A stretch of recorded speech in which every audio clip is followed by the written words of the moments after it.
हामीले पहिला चाहिँ तपाईँले कुनमा भोट हाल्नुभयो लु भन्नु त मलाई नराटी भन्नु त किन अनि भन्नु न एउटा होइन अहिले तपाईँलाई राजा चाहियो भन्नुहुन्छ कि होइन अनि त्यो भन्ने विषयमा राजा चाहियो भनेको पनि मैले छुइनँ भाइ किनभने मैले राजै चाहियो भनेको पनि छुइनँ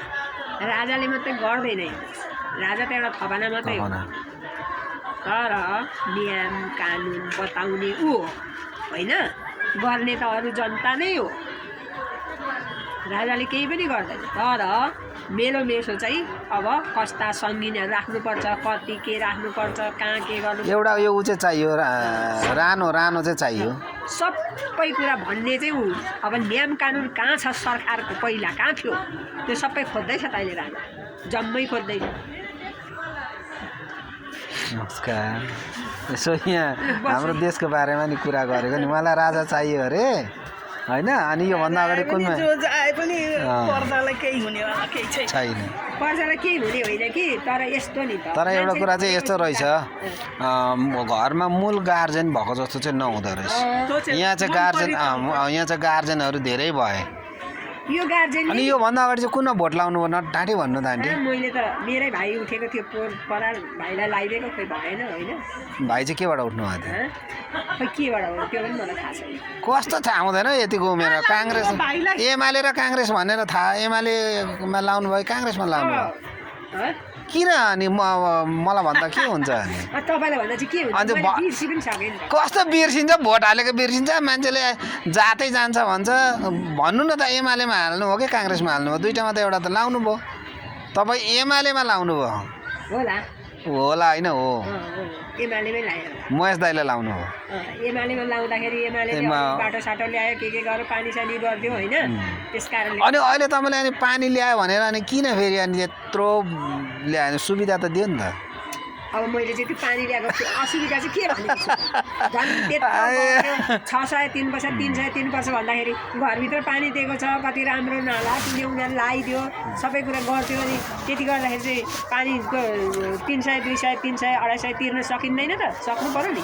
आफूलाई सुविधा हुन्छ भने तर त्यो चाहिँ नभन्नु भन्नु खोजेको खै यहाँ यता कता लाग्यो कि उ त्यहाँ रमाइलो मलाई अनि अब यो ऋण मिना गर्दा चाहिँ राम्रो नि अब यो त अब अहिले हामीले भन्न हुँदैन भाइ अब कसैले त अनि 20 लाख भन्दा मुनिको मिना त्यहाँदेखि 5 वर्ष कि कतिमा मात्रै गराउँछु भनिरहेको छ गराउँछु नै भनेको छ गराउँछ धेरैतिर भाषण छाटिरहेको छ त्यो त गराउँछ होला अब भोट चाहिँ एकपट्टि हाल्नुहुन्छ अनि अहिले राजा चाहियो भनेर हुन्छ त्यति बेला राजाको भोट थियो त भोट थियो रङ लाग्यो भने त राजा उठेको थियो दुर्गा प्रसाद हालिदिइहाल्यो हुन्छ कहिले हालिदिनु हो दुर्गा प्रसाद उठेको छैन ए दुर्गा प्रसाद हालिनु दुर्गा प्रसाद कहिले उठ्यो सँगै तपाईँ दुर्गा प्रसाद उठेको छ उठेन उठ्छ मुढामा दुर्गा प्रसाद उठेन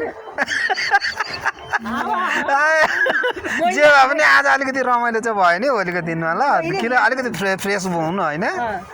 मैले नि के सुन्नु भाइ मुढामा चाहिँ हाल्नुभयो जे अनि जेसीमा हाले सक्यो त्यो सक्यो कुरा केही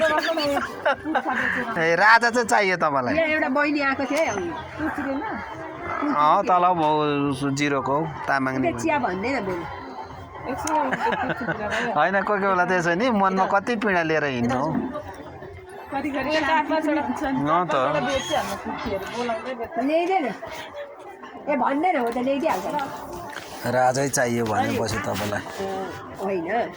तर राजा चाहिँ अब अहिले यसो विचार गर्दा राजा हुँदाखेरि बाटोहरू होइन नियम कानुनहरू राम्रो थियो त्यो थियो एउटा कुरा के भने राजा हुँदाखेरि ज्यानको सुरक्षा सुरक्षा हो